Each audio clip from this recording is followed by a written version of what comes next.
Yoga problems. Ow! I got them. I got them today, my yogi friends across the land. The start of a new week. A brand new opportunity to shine. That's what it is. That's what it is. It's a fresh start. Every Monday, to me, is glorious. Now that's like, I'm taking conventional wisdom and I'm doing some Jedi mind tricks on it.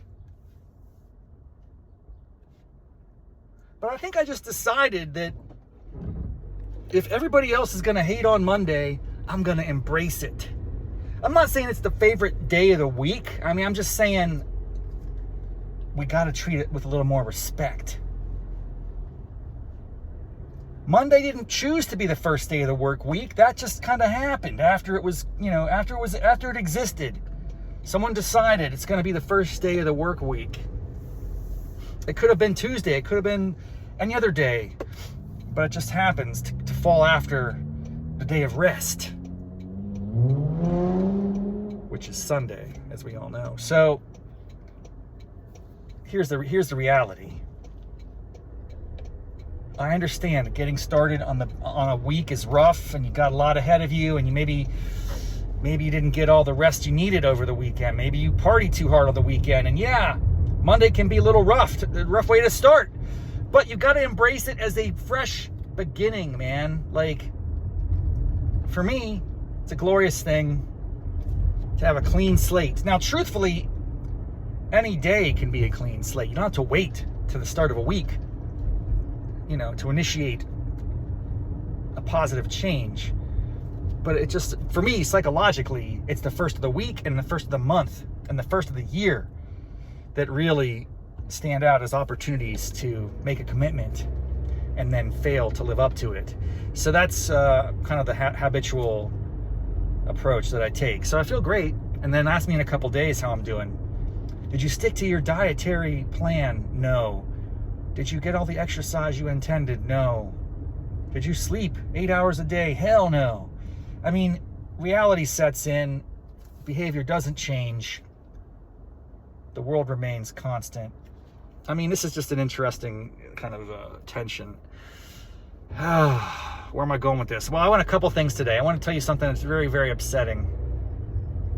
At least it was initially, and then I'm trying to flip my mindset on it. This is like so many things in life. I initially get very upset, very angry, very frustrated, and then I take a step back and I go, wait a second, maybe it's not that bad. Maybe I could put a different spin on it and try to process the situation in a positive light. What am I talking about? Look at my wrists. Do you notice anything about my wrists today? Probably not. It's okay. I wouldn't have noticed. I'm not wearing the Fitbit. What happened? Oh, I'll tell you what happened. It's a fun little exercise in why I'm an idiot, but also a thesis that I'm starting to believe very deeply. I try to be a responsible human being in so many ways in my life, and I think that often is to my detriment in the short term, and that really frustrates me. But I have to believe that in culmination, being a responsible human being is a good thing for me.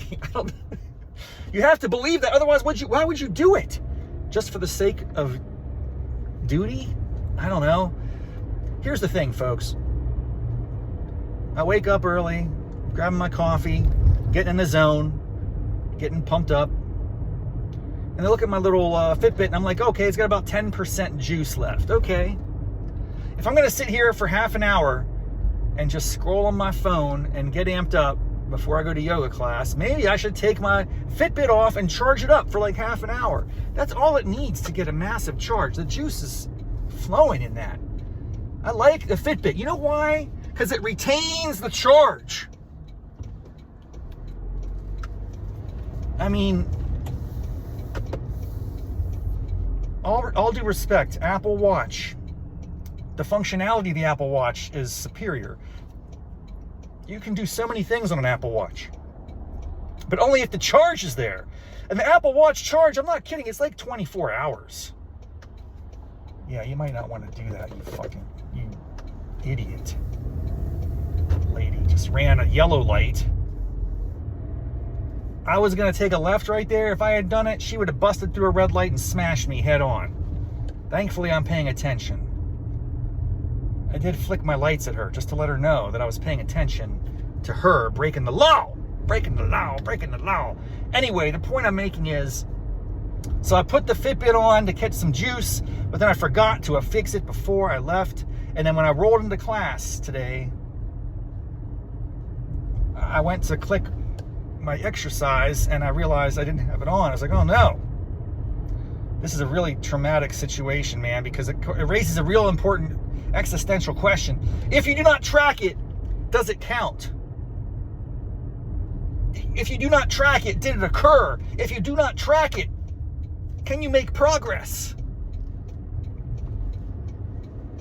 And I kind of dwelled on that for a minute. I was very upset. I don't know if there's a way for me to go into my Fitbit retroactively to adjust for the hour of hot yoga I just endured. And if I can't do that accurately, it's not going to know my heart rate and stuff like that. I'm going to have to like insert some faux proxies or whatever. It's just not going to be good. And then I just started spiraling, dude. It's Monday. You're off to a terrible start, dude. You're not wearing your Fitbit. You're losing track of all of your fitness. Well, I was like, just give up. Why don't you just go home and give up? And then I'll be like, okay, let's just have a sloth-filled week. This is how you gotta be careful, man. Incremental negativity creeps in, and pretty quickly you can be cascading into the mindset of, I give up. One little mistake. I forgot to wear my Fitbit, and I'm going to let that destroy my entire day and my life? Are you kidding me? Give me a break. You got to take a step back and look at yourself and go, what is going on here, my friend? You got some serious issues we got to remedy. And here's the thing, you're there. The yogi, to her credit, a substitute today, even reminded the class when she opened it up, hey, congratulations. Now, you know me. You know I do not agree with what I'm about to tell you. And it's that kind of cliche statement that opens many a yoga session. The hardest part of yoga is showing up. False! That is a blatant lie. Yet, I choose to believe the lie because then I reward myself and I get excited that I made it. It is not easy to put one foot in front of another and make it to yoga early in the morning on any given day. So it is not an easy task. I just disagree with the extreme view that it's the hardest thing. The hardest part, the hardest. That means the most, right? It's not like, hey, you just accomplished something very hard, very difficult. It's the most difficult, the hardest thing. No, it's not.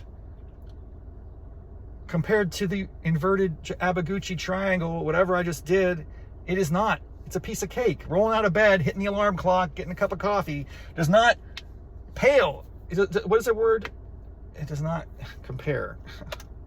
I'm half awake as it stands. Anyway, folks, here's my thing. A little lesson, a little insight for the hot yoga problem of the day.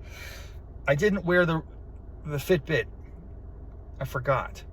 Why did I forget? Because I was trying to be responsible and get a good charge. So sometimes you take a responsible action, you suffer a consequence. How do you react to it? Even though I did the right thing, I think in the moment it was the smart thing to try to charge the Fitbit. And when I go inside, it'll be 100%, and I'll just throw it on. It'll be good for the week. Then I'll track everything. It'll be awesome. But it's just one of those things, man. And I'm not going to let it bring me down. I'm going to have to find a way to. And actually, let's turn this into a very positive ending, a very happy ending. All right.